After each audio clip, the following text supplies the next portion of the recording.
trop c'est trop de supporter tango yo tataki mbango atelemi pe alobi fini et komi tango ya Congo bana Congo batonga mokili na bango toza na posa ya kimia ba retirer bato na bango nyonso batindi na Congo bazotia mobulu opiller bankita ya Congo ko violer pe ko sala makamba ndenge na ndenge ya mabe tango ekoki po ete tataki mbango moto amonaki pasi mpona mokili oyo amonaki pasi te po bato baya konyokola Congo nde tango tataki mbango atelemi alobi non donc fini yango tozali kotambola mpona kotalisa na communauté internationale mpe na communauté nationale ke biso bakimbangiste mpe mangomba nyonso tolobi non na balkanisation ya Congo na agression rwandaise mpe tozali nsima ya FARDC mpe mokonzi ya mboka.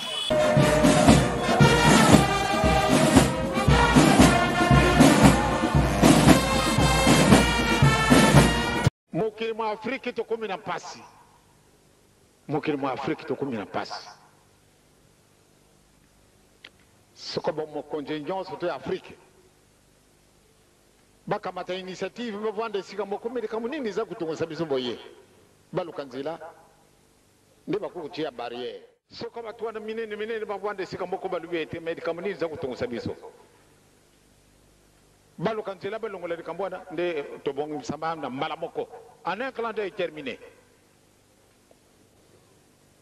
Kasi lelo na kati na Afrika mobimba bamundere soko bango bamonine de kambango yo bani ko ndenge mususu basangani abatu balungu kuna mukili boye abatu balungu na mukili boye dikamonine oyo malamu de to bongisa boye kasi na bisu za dite kasi ni nezangi betu salaki ba université tokena ke kujwa ya bango mingi les 3/4 de ce que nous faisons toke ko copie yango na mabo isika na bango yango ne to tuni na ba diplôme et kasi patu kala to zala na raisonnement patu to bongisa moyen izalite et loko moko izangi biso to zala ko lokaka yango te ba papa ba mama yango na pasi esiye mboka oyo eza ya biso bakoko na biso banyoko maki na 1921 bokanisa qui était bokokanga papa Simon Kimbangu. Il était seul contre vous tous, mais Alonga Kibino. Et il a contourné ce pays. A Tambola Kimboka Oyo Mobimba, Congo Oyo, à Tiakangoron. Et puis il a dit que Nkolo Yesu a fait 4 coins du monde. C'est lui le seul responsable. Donc, Dozoye Bisabino. Bobi Bisabatu na bino bokoti sakana mboko yo. Tosolo bayango face ya rapport wana tosengi que Rwanda na Uganda o baza cité baza la condamner sur le plan international. Tosengi lisusu boye na communauté internationale. Lokola basali ya Nzambe pe société civile. Kobanda lelo tosengi retrait immédiat ya Rwanda na balie na ye PM23 wana tolingi koyoka yango lisusu.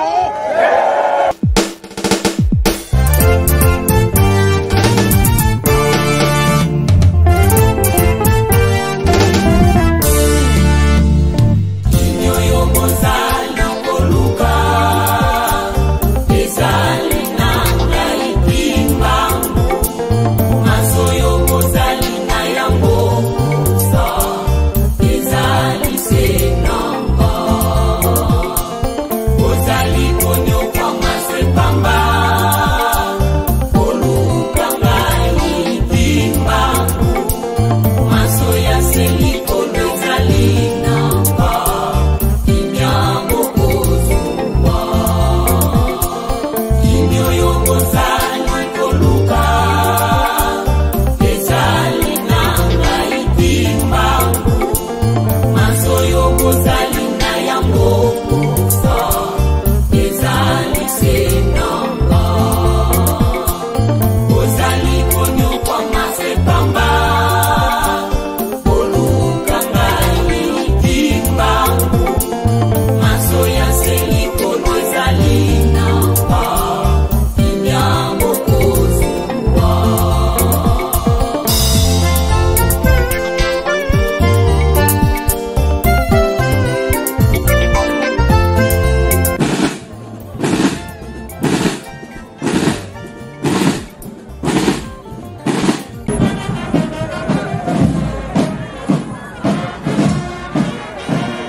banyoko amaki na 1921 bokanisaki ete okokanga Papa Simon Kimbangu. Il était seul contre vous tous, mais alongaki bino et il a contourné ce pays. Atambolaki mboka oyo mobimba Congo oyo atiaki yango ron, et puis il a dit que Nkolo Yesu apesi na 4 coins du monde. C'est lui le seul responsable. Donc tozoyebisa bino bobimisa bato na bino bokotisaka na mboka oyo.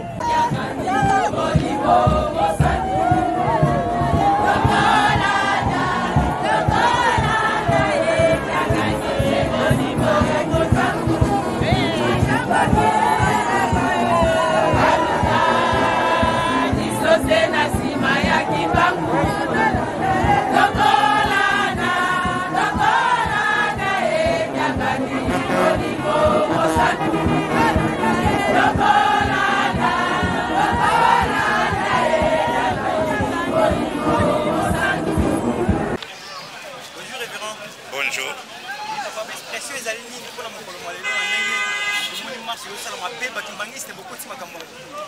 Ben précieuse ya kitoko makasi bakimbangiste totosaka mot d'ordre mokonzi na biso Papa Simon Kimbangu Kiangani. Awa ya lobi non na balkanisation, non agression rwandaise. Biso esengeli to soutenir ba FARDC, commandant suprême.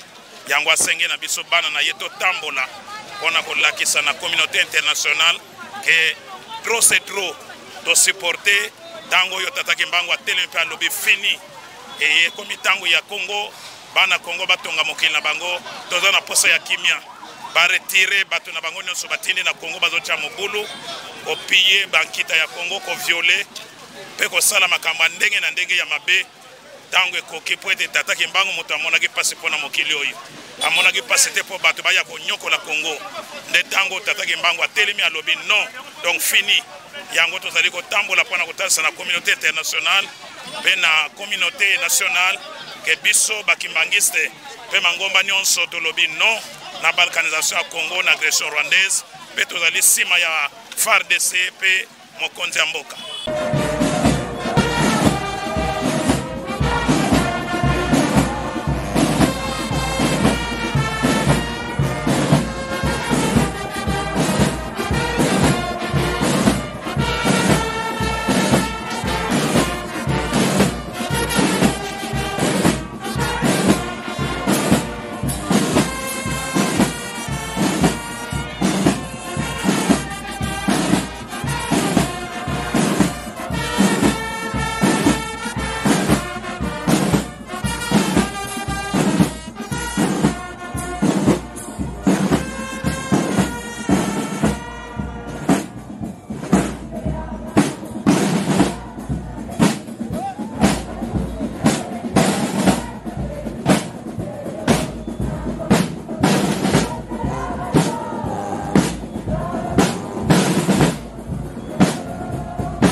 Bonjour papa, bonjour.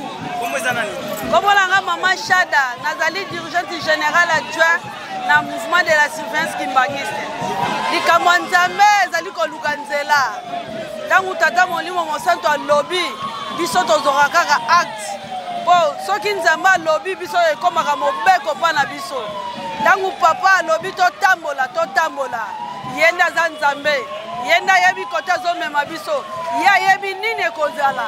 Yango na tokei mpona kosoutenir ndenge omoni awa mboka Congo mpe mokili mobimba makambo nyonso tu eza na este po esila yango tokoti makambo yango. Merci beaucoup maman. Merci.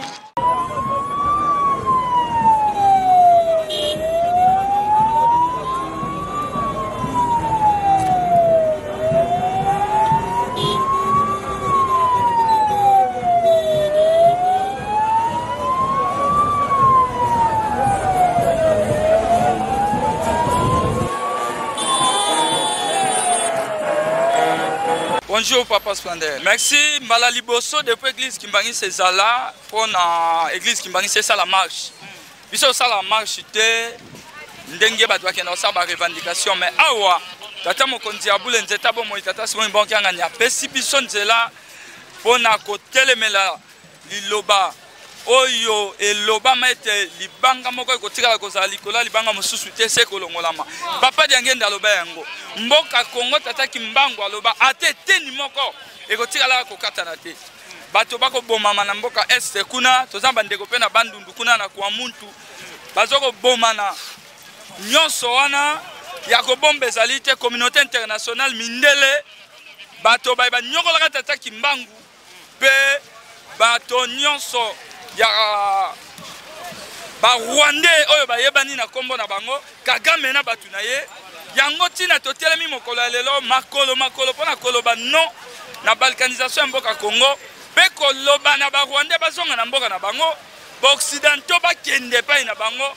pomboko eza tata kimbangu lelo ndenge tozali ko kende boye tata kimbangu alobi eloko moko lelo na tongo ete na bato bazanga bomoi na ba eba kufa kala na ba bazo kufa lelo nyonso totelemi elongo pona ko bundisa ba Rwandais ba occidentaux ba ko pesa place na mboka Congo tala tina tozali ko tambola mukolo ya lelo. Merci beaucoup. Merci papa. Rapport même il y a Organisation des Nations Unies Kosolo Bayango face à par rapport wana tosengi que Rwanda na Uganda au baza cité basa la condamner sur le plan international.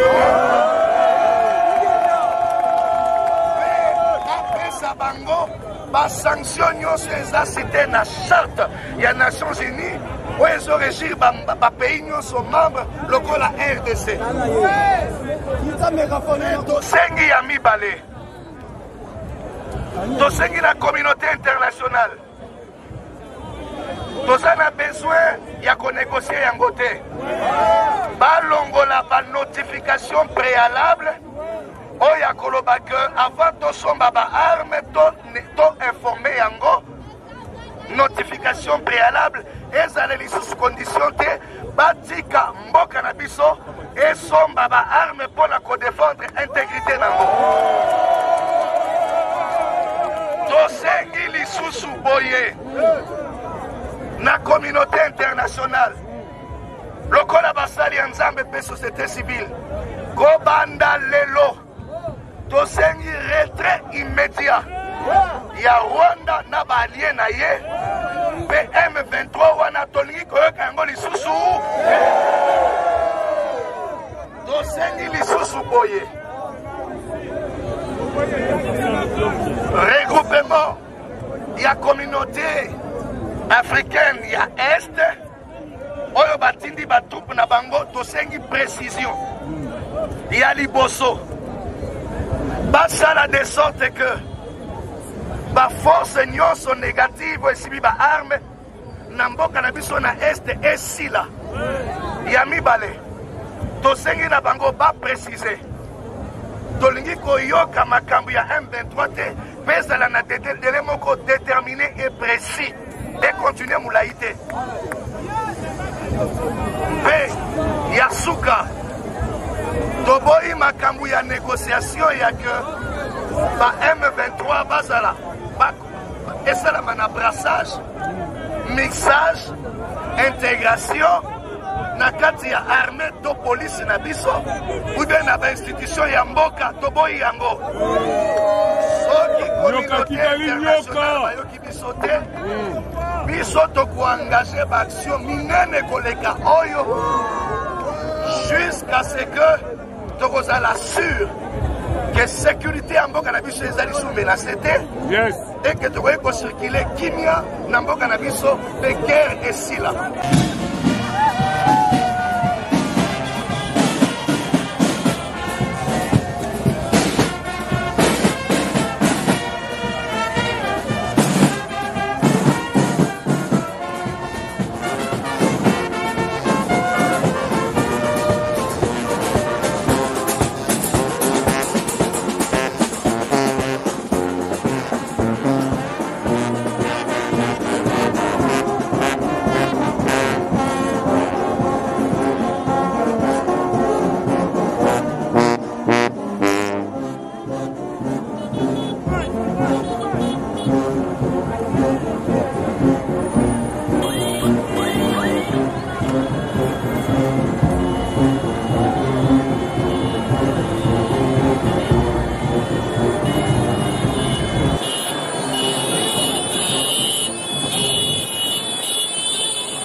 Neza la biso pamba te bato minene bazali nde bato wana bakuka kosala mosala wana kasi bakuki te mosala mango bapesi yango na yo moto pamba universitaire bamoni butu pamba pana nini okoteki mbangiste lelo yo ndenge nazala kuluba na bino tala na lokati na mokili mwa Afrika dikamo izala kuyela bisu ndenge lubaki bato l'Afrique tikali moke yago kana kokwena ibale isi ibale wapi dogo tokana kokoya kona na la mer na kanisa bisu bato kisasa pote avande tokuma kona na la mer bato ya banana nyonso to basili bato ya boma basila kokuma wa kozala mwa tamulai ibale nini wana balubaki ayeya fungula biso na yo koya tata molimo sant tata Simon Kimbangu Kiangani ezali pona kokokisa makambo oyo nzambe apesaki biso oyoki mabota bakoya awa koluka ngai nzambe 4 coins ya mokili nzambe apesi ngai yango nyonso eza na maboko ya tata molimo sant bondima te ezali bon yango wana batata bamama